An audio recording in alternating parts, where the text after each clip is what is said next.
नमो भगवते वासुदेवाय। नमस्कार दोस्तों, स्वागत है आपका अपने चैनल हिंदू पर्व टीवी पर। दोस्तों, आज मैं आपको ज्येष्ठ मास के कृष्ण पक्ष की एकादशी, जिसे अचला एकादशी और अपरा एकादशी के नाम से जाना जाता है, आज मैं इसकी व्रत कथा आपको सुनाने जा रही हूँ। वीडियो को शुरू करने से पहले वीडियो को लाइक करें और चैनल को सब्सक्राइब करें।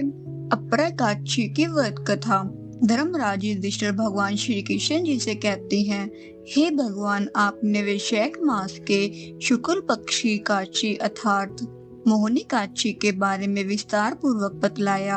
अब आप कृपया करके ज्येष्ठ कृष्ण एकादशी का क्या नाम है तथा उसकी कथा क्या है, इस व्रत की क्या विधि है, कृपया कर यह सब विस्तार पूर्वक कहिए। भगवान श्री कृष्ण जी कहने लगे, हे राजन, ज्येष्ठ मास के कृष्ण पक्ष की एकादशी को अचला एकादशी तथा अपरा एकादशी दोनों ही नामों से जाना जाता है, क्योंकि यह अपार धन देने वाली है।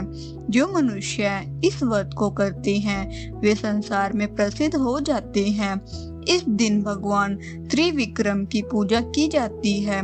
भगवान त्रिविक्रम में भगवान विष्णु, भगवान विठल और बालाजी के दर्शन होते हैं। अपरा एकादशी का महत्व। अपरा एकादशी के व्रत के प्रभाव से ब्रह्म हत्या, भूत योनि, दूसरों की निंदा आदि के सब पाप दूर हो जाते हैं। इस व्रत के करने से पर स्त्री गमन, झूठी गवाही देना, झूठ बोलना, झूठे शास्त्र पढ़ना या बनाना, झूठा ज्योतिषी बनना और झूठा वैद्य बनना आदि सब पाप नष्ट हो जाते हैं। जो क्षत्रिय युद्ध से भाग गए वे नरकगामी होते हैं, परंतु अपरा एकादशी का व्रत करने से वे भी स्वर्ग को प्राप्त होते हैं। जो शिष्य गुरु से शिक्षा ग्रहण करते हैं फिर उनकी निंदा करते हैं वे अवश्य नरक में पड़ते हैं, मगर अपरा एकादशी का व्रत करने से वे भी इस पाप से मुक्त हो जाते हैं। ये फल तीनों पुष्कर में कार्तिक पूर्णिमा को स्नान करने से या गंगा तट पर पितरों का पिंड दान करने से प्राप्त होता है, वही अपरा एकादशी का व्रत करने से होता है। मकर के सूर्य में प्रयागराज के स्नान से, शिवरात्रि का व्रत करने से, सिंह राशि के बृहस्पति में गोमती नदी के स्नान से, कुंभ में केदारनाथ के दर्शन या बद्रीनाथ के दर्शन, सूर्य ग्रहण में कुरुक्षेत्र के स्नान से, सर्व दान करने से अथवा अर्थ पशुता गोदान से जो फल मिलता है वही फल अपरा एकादशी के व्रत से मिलता है। यह व्रत पाप रूपी विष को काटने के लिए कुल्हाड़ी है, पाप रूपी ईंधन को जलाने के लिए अग्नि, पाप रूपी अंधकार को मिटाने के लिए सूर्य के समान, मृगों को मारने के लिए सिंह के समान है। अतः मनुष्य को पाप से डरते हुए इस व्रत को अवश्य करना चाहिए।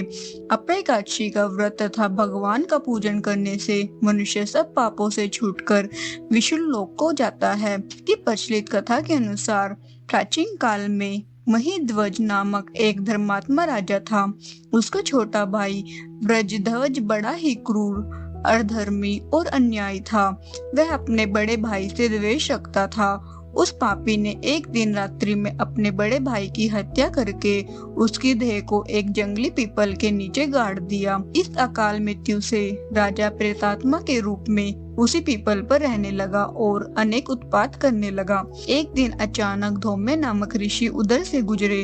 उन्होंने प्रेत को ज्ञान चक्षु से देखा और तपोबल से उसके अतीत को जान लिया। अपने तपोबल से प्रेत उत्पात का कारण समझा। ऋषि ने प्रसन्न होकर उस प्रेत को पीपल के पेड़ से उतारा और परलोक विद्या का उपदेश दिया। दयालु ऋषि ने राजा की प्रेत योनि से मुक्ति के लिए स्वयं ही अपरा एकादशी का व्रत किया और उसे अगति से छुड़ाने को उसका पुण्य प्रेत को अर्पित कर दिया। इस पुण्य के प्रभाव से राजा की प्रेत योनि से मुक्ति हो गई। वह ऋषि को सप्रेम धन्यवाद देता हुआ दिव्य देह धारण कर पुष्कर विमान में बैठकर स्वर्ग को चला गया। हे राजन, यह अपरा एकादशी की कथा मैंने लोकहित के लिए कही है। इसे पढ़ने से अथवा सुनने से मनुष्य सब पापों से छूट जाता है। बोलो विष्णु भगवान की जय।